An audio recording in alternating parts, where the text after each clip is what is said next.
बंसीलाल, तुम कल स्कूल क्यों नहीं आए थे? अरे तुम्हें क्या बताऊं मैडम, कल मैं बहुत बड़ी दुविधा में फंस गया था।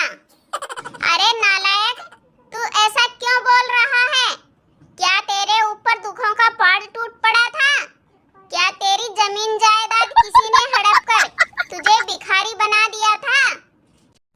अरे मैडम, तुम बिल्कुल सही बात कह रही हो।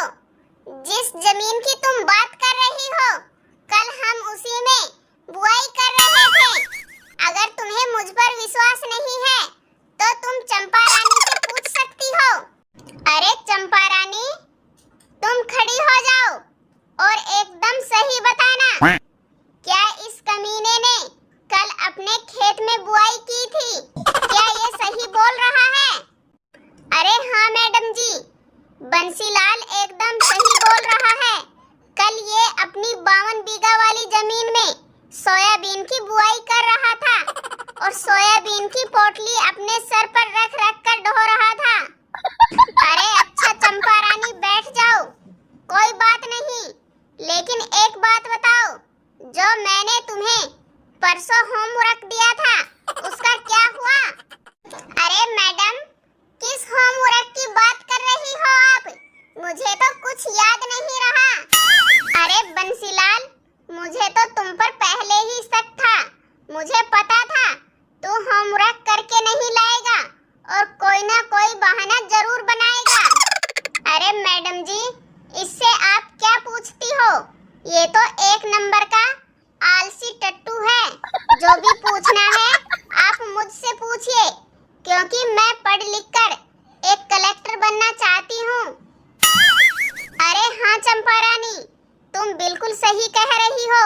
खड़ी हो जाओ और चलो बताओ, अगर एक बरगद के पेड़ के ऊपर 100 कबूतर बैठे हैं और शिकारी आकर उनमें से एक कबूतर मार देता है, तो बताओ उनमें से कितने कबूतर बचे?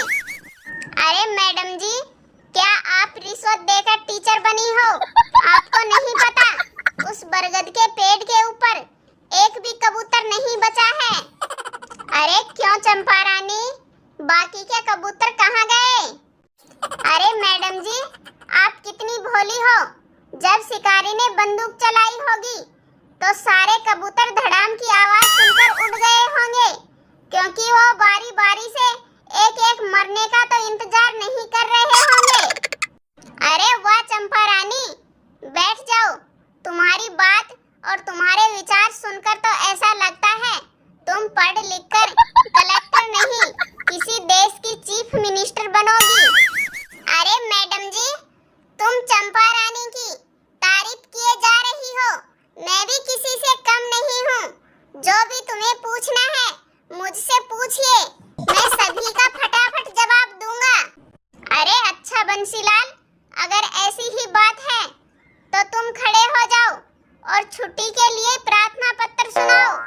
अरे मैडम, बस इतनी सी बात, मैं धोती को फाड़कर रुमाल कर दूंगा और सुनाऊंगा ऐसा प्रार्थना पत्र कि कमाल कर दूंगा। अरे हाँ हाँ बंसीलाल, इसमें देर किस बात की, जल्दी से सुना दो, मुझे सुसु आ रही है। सेवा में श्रीमान प्रधानाध्यापक उर्फ शर्मिला मैडम, मैं हाथ जोड़कर निवेदन करता हूँ कि मैं पढ़ने में आलसी टट्टू हूँ। फिर मुझे इस क्लासरूम में प्यारी प्यारी लड़कियों के बीच में क्वेश्चन पूछकर शर्मिंदा ना करे, वरना जो तुम्हारे और मेवाती लाल सर के बीच में चक्कर है, मैं वो सभी मोहल्ले वालों को चिल्ला चिल्ला कर बता दूंगा। आपका आज्ञाकारी शिष्य बंसीलाल। अरे वाह बंसीलाल, तुमने तो बहुत अच्छा प्रार्थना पत्र सुनाया है, लेकिन जो तुमने प्रार्थना पत्र में बात बोली है वो किसी को मत बताना, मैं तुम्हें 10 में से 10 नंबर दे दूंगी। अरे मैडम जी, मैंने तो आपसे पहले ही कहा था, मैं किसी से कम नहीं हूँ।